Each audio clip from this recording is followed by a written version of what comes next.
ಎಲ್ರಿಗೂ ನಮಸ್ಕಾರ. ನಾನು ಉಷಾ ಶೆಟ್ಟಿ ಮಾತಾಡ್ತಾ ಇದ್ದೀನಿ. ತಮ್ಮೆಲ್ಲರಿಗೂ ಕನ್ನಿಕರ ಬ್ಲಾಗ್ಗೆ ಸ್ವಾಗತ. ಇವತ್ತು ಸಂಡೇ ಸ್ಪೆಷಲ್ಲು ಚಿಕನ್ ಗ್ರೇವಿ ಮಾಡ್ತಾ ಇದ್ದೀನಿ. ಗ್ರೇವಿಗೆ ಬೇಕಾಗಿರೋ ಪದಾರ್ಥ ಇಲ್ಲಿದೆ. ಇದನ್ನೆಲ್ಲ ಹಾಕಬೇಕಾದ್ರೆ ನಿಮ್ಗೆ ಏನೇನು ಅಂತ ನಾನು ಎಕ್ಸ್ಪ್ಲೇನ್ ಮಾಡಿ ಹೇಳ್ತೀನಿ. ಸ್ಪೆಷಲಾಗಿ ನಾವು ಒಂದು ಡಯಟಿಗೆ ಅಂತ ಮಾಡ್ತಾ ಇರೋದ್ರಿಂದ ನಾರ್ಮಲ್ ಎಣ್ಣೆ ಬಿಟ್ಟು ಕೊಬ್ಬರಿ ಎಣ್ಣೆನ ಉಪಯೋಗ ಮಾಡ್ತಾ ಇದ್ದೀನಿ. ನಿಮ್ಗೆ ಎಷ್ಟು ಬೇಕೋ ಹಾಕೋಬಹುದು. ಡಯಟ್ ಮಾಡೋರು ಸ್ವಲ್ಪ ಎಣ್ಣೆ ಕಡಿಮೆ ಯೂಸ್ ಮಾಡ್ತಿರೋದ್ರಿಂದ ಕಡಿಮೆ ಹಾಕೋದು, ಇಲ್ಲ ಅಂದರೆ ಒಂದು 3-4 ಚಮಚ ಕೊಬ್ಬರಿ ಎಣ್ಣೆ ಹಾಕ್ಕೊಳ್ಳಿ. ಈಗ ನೋಡಿ, ಎಲ್ಲದಕ್ಕೂ ಮೊದಲು ಹಾಕಬೇಕಾಗಿರೋದು ಈರುಳ್ಳಿ. 3 ಈರುಳ್ಳಿ ತಗೊಂಡು ಅವನ್ನೆಲ್ಲ ಚಿಕ್ಕದಾಗಿ ಆದಷ್ಟು ಸಣ್ಣಗೆ ಹೆಚ್ಕೋಬೇಕು. ಇದನ್ನು ಮೊದಲಿಗೆ ಎಣ್ಣೆ ಕಾದ ತಕ್ಷಣ ಮೊದಲಿಗೆ ಹಾಕಬೇಕಾಗಿದ್ದು ಈರುಳ್ಳಿ ಸ್ವಲ್ಪ ಕೈ ಆಡಿಸ್ತಾ ಇರೋಣ. ನೆಕ್ಸ್ಟ್ ಇದ್ರ ಜೊತೆಗೆ ಒಂದು 3 ಹಸಿಮೆಣಸಿನಕಾಯಿ ಉದ್ದಕ್ಕೆ ಹೆಚ್ಚಿ ಕಟ್ ಮಾಡಿ ಇಟ್ಕೊಂಡಿದ್ದೆ, ಇದನ್ನು ಸಹಿತ ಈರುಳ್ಳಿ ಜೊತೆಗೆ ಇಲ್ಲಿ ಹಾಕ್ಕೊಳ್ಳೋದು.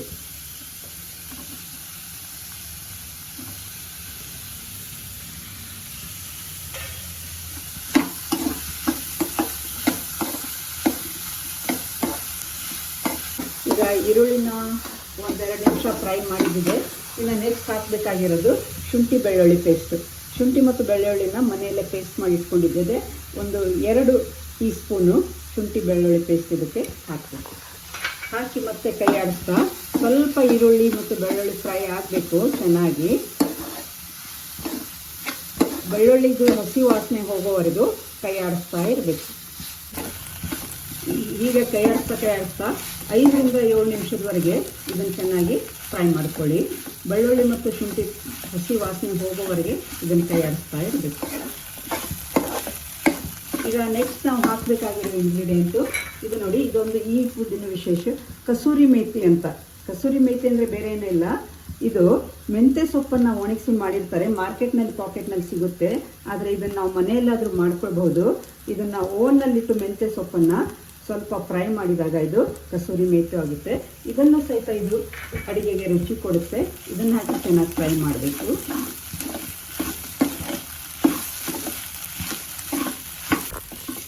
ಈಗ ನೋಡಿ, ಕೆಳಗಡೆ ಯಾವ ರೀತಿ ಶುಂಠಿ ಬೆಳ್ಳುಳ್ಳಿ ಪೇಸ್ಟ್ ತಳ ಹಿಡಿತಾ ಇದೆ, ಅಂದರೆ ಚೆನ್ನಾಗಿ ಫ್ರೈ ಆಗಿದೆ. ಈ ಒಂದು ಸ್ಟೇಜ್ನಲ್ಲಿ ಇದಕ್ಕೆ ಟೊಮೆಟೊ 2 ದೊಡ್ಡ ಟೊಮೆಟೊ ಇದೆ, ಚಿಕ್ಕದಾಗಿ ಇಟ್ಟಿಟ್ಟು ಇದನ್ನು ಮಾಡಿಬಿಟ್ಟು ಇದನ್ನು ನೆಕ್ಸ್ಟ್ ಇದಕ್ಕೆ ಹಾಕ್ತಾ ಇದ್ದೀನಿ. ಇದನ್ನೆಲ್ಲ ಸೇರಿಸಿ ಫ್ರೈ ಮಾಡಬೇಕು. ಆವಾಗ ಕೆಳಗಡೆ ಏನು ಬೆಳ್ಳುಳ್ಳಿ ಪೇಸ್ಟ್ ಹಚ್ಕೊಂಡಿತ್ತೋ ಅದೆಲ್ಲ ಹೊರಗಡೆ ಬರುತ್ತೆ.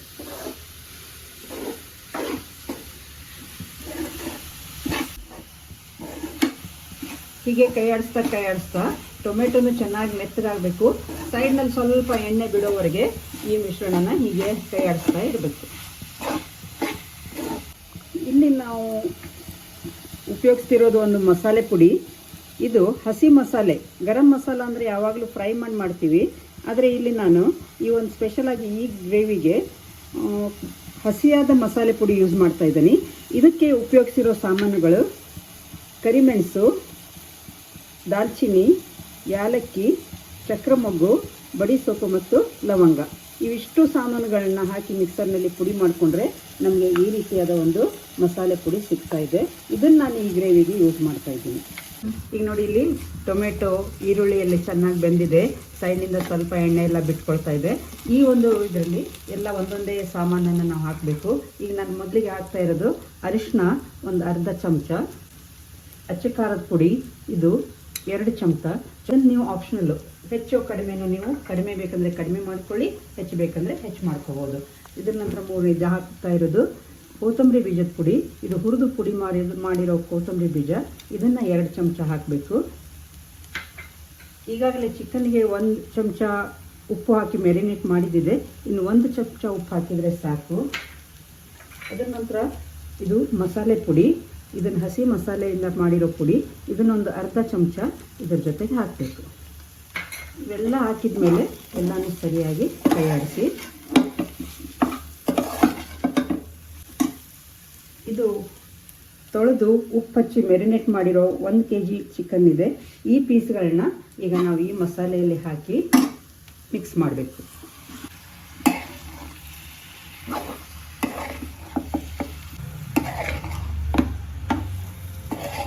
ಸ್ವಲ್ಪ ದೊಡ್ಡ ಉರಿ ಮಾಡಿಕೊಂಡು ಇದನ್ನು ಹೀಗೆ ಫ್ರೈ ಮಾಡಿ ಒಂದು 5 ನಿಮಿಷ ಫ್ರೈ ಮಾಡಬೇಕು.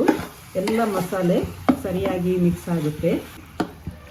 ಎಲ್ಲ ಸರಿಯಾಗಿ ಮಿಕ್ಸ್ ಆಗಿದ್ದಿದೆ. ಈಗ ಇದನ್ನು ಒಂದು ಸ್ವಲ್ಪ ಮಿಕ್ಸ್ ಆದಮೇಲೆ ಇನ್ನೊಂದು ಸ್ವಲ್ಪ ಮಿಡ್ಲ್ನಲ್ಲಿ ನೀರು ಹಾಕಿ ಲಿಡ್ ಮುಚ್ಚಿ ಒಂದು 15 ನಿಮಿಷ ಚಿಕ್ಕ ಉರಿಯಲ್ಲಿ ಬೇಯಿಸಬೇಕು. ಈಗ ನೋಡಿ 15 ನಿಮಿಷ ಆಯಿತು, ಚೆನ್ನಾಗಿ ಬಾಯ್ಲ್ ಆಗ್ತಾಯಿದೆ. ಇದನ್ನು ಕೈ ಹಾಕಿ ನೋಡಿ ಹಾಗೆ ಮೆತ್ತಿಗೆ ಚಿಕನ್ ಬಾಯ್ಲ್ ಆಗಿದೆ. ಈಗ ಗ್ರೇವಿ ಆಗಿದೆ. ಈಗ ಇದಕ್ಕೆ ಲಿಂಬೆಹಣ್ಣನ್ನು ಒಂದು ಅರ್ಧ ಲಿಂಬೆಹಣ್ಣು ಮೇಲೆ ರಸ ಹಾಕ್ಬೋದು. ನಿಂಬೆಹಣ್ಣು ಹಾಕಾಯಿತು. ಈಗ ಇದಕ್ಕೆ ಒಂದು ಸ್ವಲ್ಪ ಪುದೀನ ತಗೊಂಡು ಹಾಕಿ ಎಲ್ಲನೂ ಮಿಕ್ಸ್ ಮಾಡಿಬಿಟ್ರೆ ಗ್ರೇವಿ ರೆಡಿ ಆಯಿತು. ಈಗ ಇದು ಆ್ಯಕ್ಚುಲಿ ನಾನು ಮಾಡ್ತಾ ಇರೋದನ್ನು ನಮ್ಮ ಮಕ್ಕಳಿಗೆ ಡೈಟ್ ಮಾಡ್ತಾ ಇದ್ದಾರೆ. ಅವ್ರು ಅನ್ನ ಪಲ್ಯದ ಜೊತೆ ಯಾವುದು ಅನ್ನದ ಜೊತೆ ತಿನ್ನೋಲ್ಲ. ಇದನ್ನು ಡೈರೆಕ್ಟಾಗಿ ಚಿಕನ್ನೇ ತಿನ್ನಬೇಕು ಅಂತಾರೆ. ಯಾರು ಅನ್ನದ ಜೊತೆ ಬೇಕೋ ಅವರು ಇಷ್ಟೇ ಗ್ರೇವಿ ಇಟ್ಕೋಬೋದು. ಚಪಾತಿ ಜೊತೆನೋ ಅನ್ನದ ಜೊತೆನೋ ತಿನ್ಬೋದು. ಆದರೆ ಡೈಟ್ ಜೊತೆಗೆ ಅನ್ನ ಬೇಡ ಅಂದವರು ಎಲ್ಲ ನೀರು ಹೋಗಿ ಎಣ್ಣೆ ಕಾಣಿಸೋವರೆಗೆ ಹೀಗೆ ಕೈಯಾಡಿಸ್ತಾ ಇದ್ದರೆ ಡ್ರೈ ಆಗುತ್ತೆ. ಈಗ ನೋಡಿ ಚಿಕನ್ ಕಂಪ್ಲೀಟ್ ರೆಡಿಯಾಗಿದೆ. ಇದನ್ನು ಈಗ ನೀವು ಸರ್ವ್ ಮಾಡ್ಬೋದು.